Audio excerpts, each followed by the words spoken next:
está começando mais um Entre Chaves, o seu podcast de desenvolvimento de software. Eu sou o Felipe Chagas e hoje a gente vai ter um Entre Chaves raiz aqui. A gente vai falar muita bobagem, provavelmente. O tema desse episódio vai ser como seria o desenvolvimento de software se um determinado evento absurdo acontecesse. Então, vocês vão entender um pouquinho melhor aí. Vamos aqui junto da Fernandinha também. E aí, Fernandinha? E aí, gente?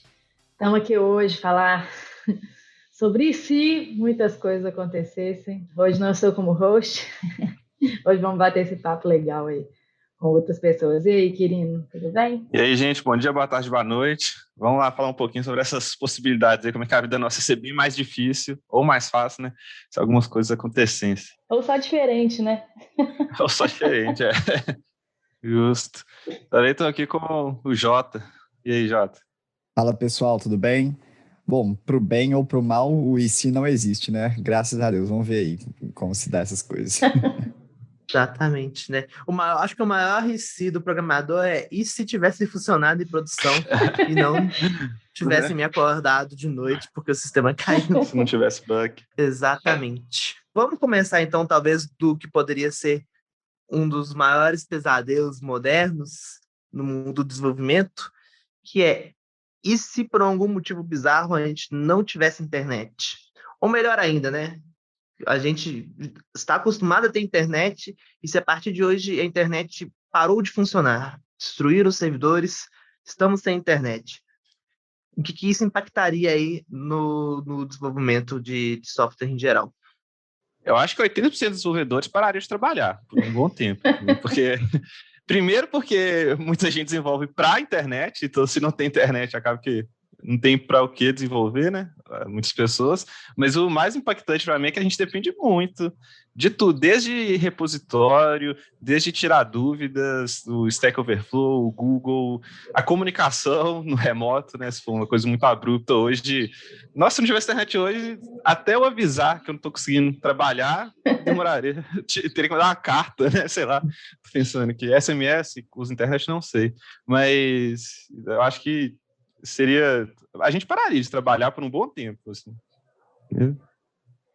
E assim, eu acho que nesse negócio de tirar a dúvida, né, que eu acho que muitos de nós usam o Stack Overflow como consulta básica aí de sintaxe de coisas, né? Então, assim, talvez a gente teria que voltar a usar Barça. Eu fiquei lembrando dos meus tempos de escola, quando eu fazia dever de casa usando a Barça. E era a Barça física, né? Porque já teve Barça online também. Mas voltando para a Barça física, né? Imagina se a gente tivesse que usar uma Barça física, ou então, assim, entrevistar alguém, que também tinha muito na minha escola. Você tinha que entrevistar um parente para descobrir sei lá o quê. Então, assim, imagina se a gente tivesse que programar desse jeito, né? Procurando na enciclopédia ou com a ajuda de alguém. Assim, eu acredito que as pessoas saberiam pelo menos mais da sintaxe das linguagens. Mas e mais que isso, assim, eu acho que muita gente acho que procura muito a solução de problema na internet sem querer saber por que aquela solução funciona, né? Tem até muito meme, assim, tipo, não funciona e eu não sei por quê, e agora funciona e eu não sei por quê. Então, acho que talvez as pessoas passariam a entender um pouco melhor as soluções dos problemas delas, se não tivesse internet, porque elas teriam realmente que pesquisar e entender o porquê que aquilo funciona ou qual era o problema delas. Não sei. Talvez elas soubessem Eu mais. acho que, assim, além da parte de tirar dúvida, vamos supor que a gente tenha de tirar dúvida, sei lá, tô fazendo um CRUD e eu sei fazer um CRUD. Eu lembro que quando eu comecei a aprender a programação no curso técnico, existia a possibilidade de eu pegar o compilador em C via CD. Em vez de baixar o compilador, pegar ele via CD. E hoje em dia... O que é CD, Chagas? Por favor, né, Jota? Fala CD. O Jota gosta de pagar de jovem aí, sem papinho de conflito de gerações, que isso não existe. Hoje em dia, se a gente analisa, por exemplo, até a forma com que a gente estrutura nossos programas, por exemplo, eu estou fazendo um código JavaScript, na hora que eu der um build, ele já vai tentar ir na internet para baixar as dependências dos pacotes. né, os Node Modules, ou qualquer, sei lá, .NET, vai ali no NuGet, a gente já trabalha tão orientado, tem internet para baixar as dependências, que fica difícil ver como operacionalizar o desenvolvimento em si, não só a parte de tirar dúvidas. Eu acho que os profissionais mais especialistas, aqueles que sabem o detalhe da curva da linguagem, eles seriam, com o tempo, mais valorizados mesmo. Porque hoje acaba que a gente tem que entender a solução como um todo, como a linguagem funciona como um todo, mas não precisa ficar sabendo assim, detalhe das linguagens, dos frameworks. Né? Eu acho que se a gente não tivesse internet, dependesse de livros, Barsas e coisas do tipo, cada vez mais a gente ia valorizar esses profissionais que sabem de decoreba mesmo, assim, todos aqueles detalhes mínimos ali, pontuais, de cada linguagem. Nessa linha aí do não tem internet, vamos agora pensar numa outra possibilidade. Então, a internet está tudo funcionando, mas todas as perguntas do Stack Overflow, as respostas marcadas como certas estão erradas. E os tutoriais dos blogs também, eles estão sempre quebrados. Qual seria a consequência aí para o desenvolvimento? Nossa Senhora. Basicamente, todas as tarefas que eu precisasse, eu ia demorar muito mais tempo.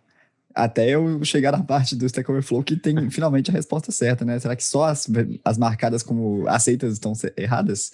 Sim, as que estão certas... Vou elaborar aqui. As que estão certas, tem muita gente falando que é a resposta errada. Nos comentários.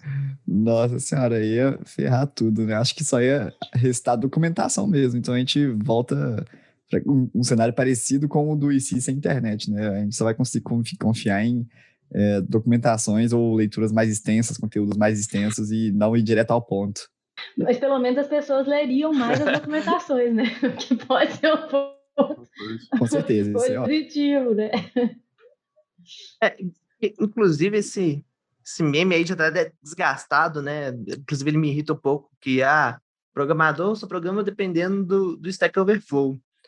E, por exemplo, hoje em dia que eu não estou programando, digamos, como atividade principal, muitas vezes a principal fonte de consulta vai ser a documentação, sabe? Então, muitas vezes já me pego indo na documentação antes de ir em blogs ou indo em Stack Overflows e afins. Vou mais para a resolução de problemas de coisas que a documentação não explicou direito. Então, eu acho que é um pouco de mito também, tem muito de verdade, mas um pouco de mito também que o programador ele é tão dependente assim, desses fóruns, né? Lógico que a comunidade ajuda muito, principalmente quando as coisas saem dos trilhos, mas eu não acho que seria o fim do mundo ser só as respostas. Seria engraçado, porque né, as pessoas iam copiar código que não funciona. Ia ter bug atrás de bug, eu acho. Porque assim, eu entendo que você fala, né, que eu acho que você é uma persona, né, de que já é mais experiente, você é um arquiteto e tudo mais. Mas assim, pessoas que estão começando, assim, júniores, assim, eu colocaria que, sei lá, muitos % dependem diretamente do Stack Overflow. Então, assim, eu acho que a produtividade realmente recai muito dos times. Não, porque muito pior, acho que não tem uma resposta, tem uma resposta errada, porque você vai com aquela lista, isso aqui tá certo. 200 milhões de pessoas falam que tá certo. Então, o erro não é aqui. Onde será que é o erro? Aí você vai analisar o código inteiro, deixar aquela parte ali, só para depois descobrir que o Stack Overflow estava errado. Vamos para um outro em si aqui agora, que ok, temos internet, está tudo funcionando, mas a gente está proibido de ter banco de dados. Não tem persistência de dados. Como que isso impactaria nossos sistemas? A gente pode usar um arquivinho de texto? Mas eu vou te dizer, Chagas, que tem serviço que já parece que não tem banco de dados, porque toda vez eu preciso fazer um cadastro novo, viu? Isso é verdade, viu? Da empresa. Nossa, eu tô pensando aqui, minha cabeça tá até bugando, que eu ia falar assim, tem que ser site estático, mas... Aí beleza, não tem um banco de dados, mas tem um lugar ali para guardar um storage, né, do site estático, pelo menos. Se não tiver nenhum tipo de... Não, isso aí tem. Tá. Vamos ser um pouco mais objetivo, né? Não existe banco de dados tradicionais, né? Relacionais ou não relacionais, então... E não vale salvar em arquivo de texto. Não. Como banco de dados. Tipo assim, você pode hospedar o seu site, pode hospedar seu serviço, mas não vale salvar em arquivo de texto. Então tem que ser basicamente só site estático, aquele site que não tem, tipo assim, um conteúdo dinâmico, né, de acordo com o usuário, nem nada. Você E ia ter aplicações usuário. stateless, né? É, Que exatamente. não precisa ser necessariamente estático, no sentido de que não tem funcionalidade dinâmica, mas eu acho que, É igual você stateless. comentou, por exemplo, ter dado vinculado ao usuário seria mais complicado.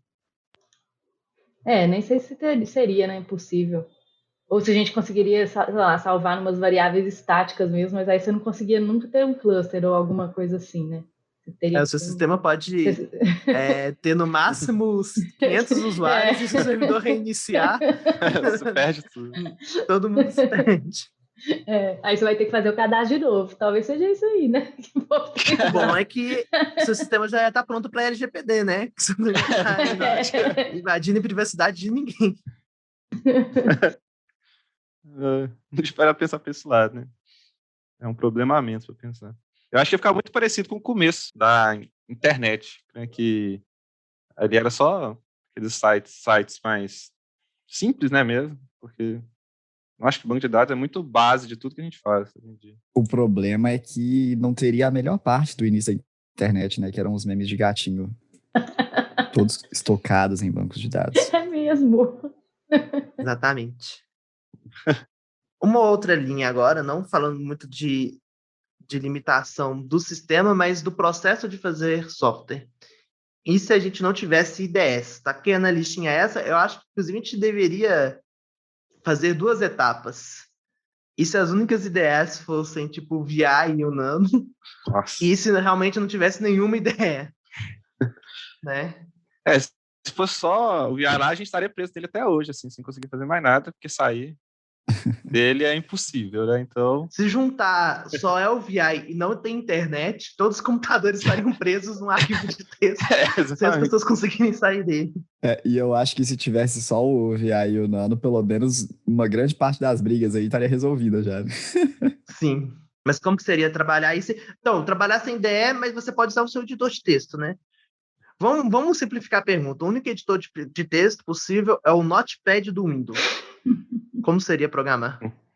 A parte de debugar seria meio chata, né? Se a gente não tivesse um DevTools dependendo, ou então algum outro debugger externo. Mas não sei, eu acho que isso aí na prática talvez não mudasse tanto. Você ia ficar um pouco mais restrito para algumas coisas, mas no final das contas você ainda conseguiria fazer o mesmo sem se tornar mesmo uma tarefa dolorosa, eu acho. Igual, por exemplo, ficar sem documentação, ficar sem internet. As coisas aconteceriam do mesmo jeito. Eu gosto muito de ideias, assim, né? Uma das coisas que se eu tivesse só que programar no Notepad, eu acho que eu ia ficar muito incomodada com a indentação das coisas. De ficar, tipo, tendo que identar. Não sei se o Notepad tem alguma estratégia que eu não conheço de identar automaticamente. Apertando espaço, mas espaço, se eu estivesse só apertando espaço, porque eu fico muito incomodada se o código não está identado. Mas você poderia rodar um formatter depois? Poderia. Mas ia dar trabalho.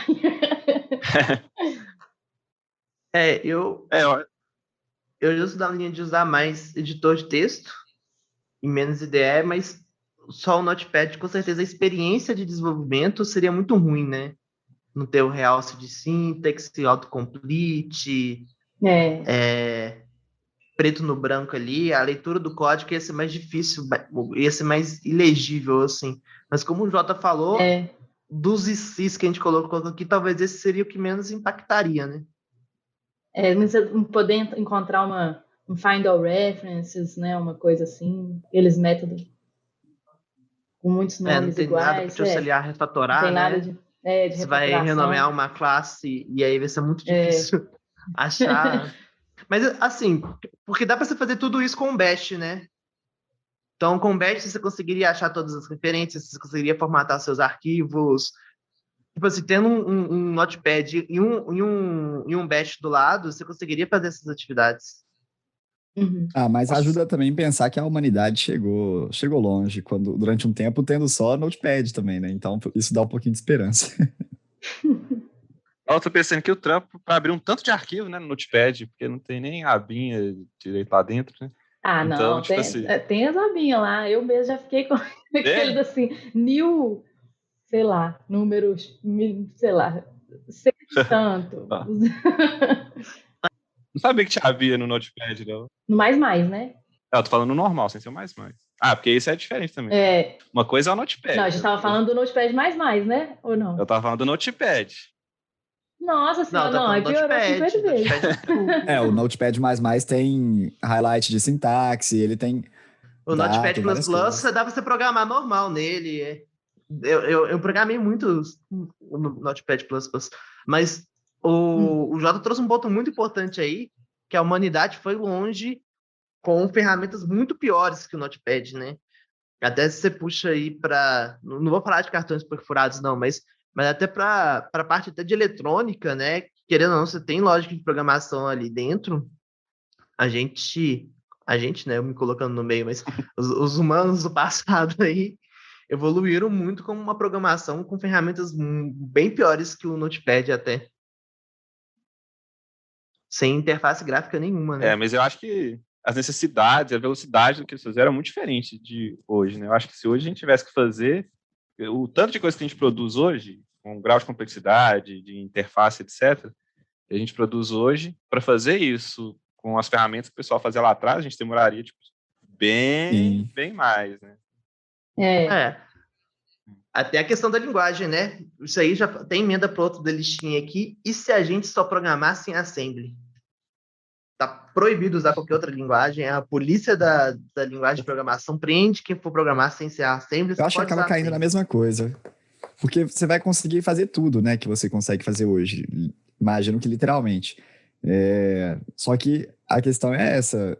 O progresso das coisas vai ser muito diferente. A facilidade das coisas vai ser muito diferente. A forma de aprender vai ser muito diferente. Tudo isso vai ser muito diferente. No final das contas, você consegue chegar nas mesmas coisas, né? Mas o caminho é totalmente diferente. Talvez no meio do caminho alguém use o Assembly para criar uma nova linguagem, né? Não sei.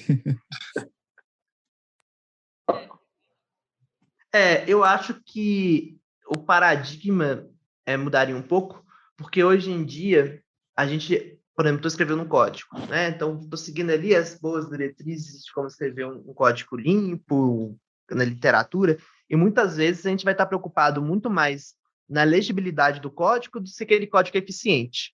Por exemplo, hoje, com o desenvolvimento de software comercial, a principal preocupação vai ser na manutenção do código, de como que ele vai ter integrado isso numa esteira de DevOps, numa proposta de entrega de valor. Se a gente voltasse para o Assembly, eu acho que, de novo, a principal preocupação seria sempre fazer um código eficiente, porque a gente não teria aí os compiladores para fazer esse trabalho para a gente. E aí eu acredito que isso mude a forma com que a gente pensa código. Então, por exemplo, dificilmente a gente conseguiria fazer um paradigma funcional com a Assembly, sabe?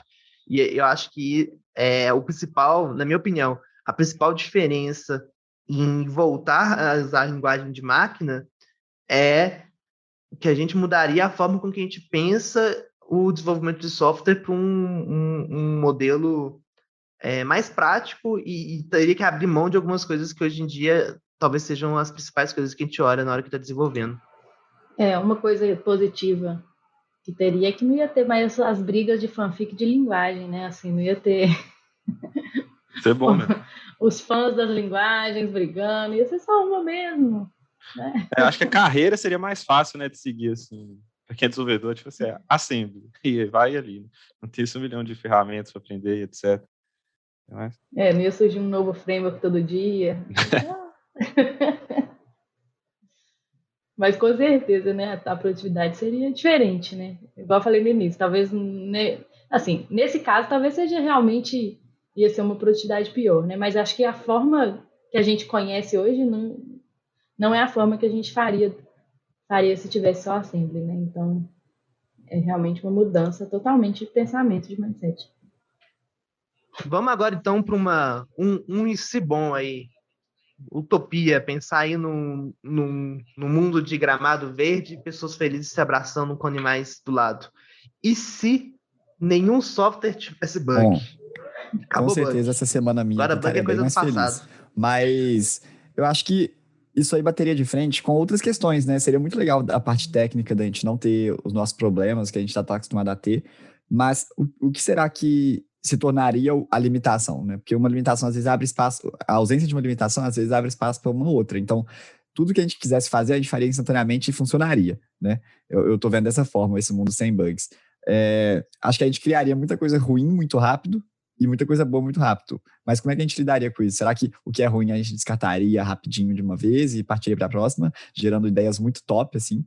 Ou será que a gente insistiria no erro? Ou então, será que teria tanta ideia ruim que elas se sobreporiam às ideias boas? Enfim, acho que fica uma discussão que sai da parte técnica e vai para o negócio, talvez, né? Eu concordo 100%, porque uma coisa é o software funcionar perfeitamente como ele foi planejado de se funcionar. Mas e esse planejamento? Ele foi feito para realmente resolver o problema, né? Eu acho que a gente talvez não ia ter bugs técnicos, mas bugs de negócio sejam difíceis, né? Porque muitas vezes o experimento, né? Até falando de agilismo ali, o teste que você está querendo construir ali é uma hipótese não validada, uma hipótese que não faz sentido, né? Então, talvez eles vão funcionar muito bem, mas funcionar muito bem para uma proposta que não é a melhor delas. Eu concordo totalmente também, assim, acho que tem até interface com... E se os programas pudessem programar, né? Que se a gente fosse substituído, se programadores fossem substituídos por inteligência artificial, alguma coisa assim. Eu acredito que é mais ou menos a mesma coisa, né? Não existiria bugs, mas existiriam problemas de definição. Eu acredito que, né, a gente nunca seria substituído por máquinas, né, nesse sentido, porque definição de problema é um negócio que precisa de humanos, né, e resolver problemas complexos também. Então, eu acredito sim que passaria a ter... O problema não seria a execução, né, mas seria sim, né, a parte mais criativa, aí, né, essa parte que seria dificilmente automatizada. Estou pensando, será que nesse caso existiriam menos vagas para desenvolvedores? Assim, lógico que não acabariam, mas só de não ter tanto bug para resolver, porque todo mundo já passou aqui bastante tempo resolvendo bug, né? Se não tivesse, será que a demanda seria menor para desenvolvedores? Ou será que a gente teria mais demandas de coisas novas, né? E a gente passaria mais... Talvez seria mais especializada. Né? Eu acho que aconteceria algo. Aí, igual o Fernandinho falou, a gente pode estender esse se até para um IC que talvez realmente aconteça, né? Que é da gente ter uma programação mais automatizada, programas fazendo programas, né? Com o cockpit aí do GitHub assustou muita gente, mas eu acho que talvez vai acontecer algo, o que aconteceu na indústria tradicional, com a automação diminuiu o número de pessoas que precisavam trabalhar nas fábricas, mas a gente ainda tem, né? Não zerou. E aí, pessoas especializadas com pensamento mais sistêmico, né, em resolver, em encadear os problemas e as soluções, acho que isso a gente ainda está distante. Né? Não vou dizer nunca, porque, né, não sabemos a evolução da inteligência artificial, mas isso a gente ainda está bem distante. Então, talvez o trabalho mais braçal da programação, em breve a gente já consiga ver uma automação nisso, mas o resto... E aí, com isso, eu concordo, Arthur, talvez vai diminuir o número de programadores aí que são necessários. Mas eu acho que a gente ainda está longe de extinguir. Mas uma coisa é certa, né? Eu, pelo menos, ia ficar bem menos irritada com aplicativos, assim, porque, nossa, eu... Até falando que o Jota falou no início, né? De programas que não funcionam, eu fico muito irritada quando eu abro um aplicativo comercial e tem um bug. Nossa, eu acho que perde totalmente a credibilidade daquele aplicativo para mim. Quando eu falo aplicativo, estou falando qualquer coisa, né? Qualquer sistema. Mas, assim... para mim, perde credibilidade. Então, acho que as coisas teriam muito mais credibilidade, né, se elas não tivessem bugs. Talvez a gente teria mais coisas consolidadas por aí, mais marcas, mais... Enfim.